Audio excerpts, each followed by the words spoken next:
are now watching Fel's Best Channel.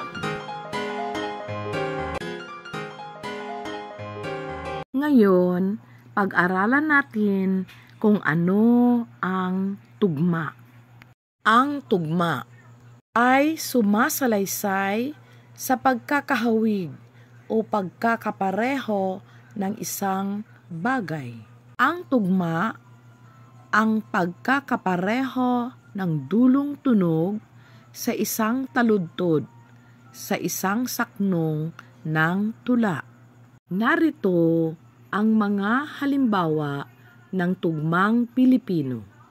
Puti ang sampagita, dilaw ang tsampaka, pula ang gomamela, lahat ay magaganda. Ako si Sipilyo, kaibigan ninyo. Pinatitibay ko mga ngipin ninyo. Ang bunsong si Neneng, tuwa naming lahat. Kapag humahalakhak, kami naggagalak. Tingnan mo, ang pulis trapiko, nakakasiyang malasin. Sinyas ay sundin. At ngayon naman, pag-aralan natin ang dalawang uri ng tugma. Ito ay ang tinatawag na tugmang ganap at di ganap.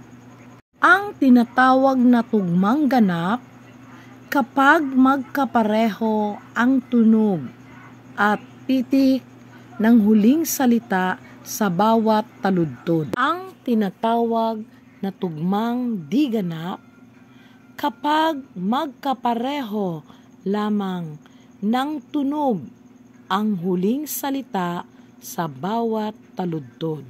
Narito ang halimbawa ng tugmang ganap. Pakinggan mo, aking bunso, itong mga sasabihin na sa aking katandaay parang huling habilin. Sa puso mo ay ingatan at sa diway kandilihin. Balang araw ay tutubot parang utang na singilin. Ngayon, ito naman ang halimbawa ng tugmang di ganap. May isang lupain sa dakong silangan na nag-aalaga ay sikat ng araw. Kaya napatanyag ay sa kagandahan at napabalita sa magandang asal. Mga halimbawa sa tugmang ganap na magkapareho ang tunog at titik ng huling salita. Sasabihin, habilin, kandilihin, singilin. Ang lahat ay nagtapos sa pantig na in.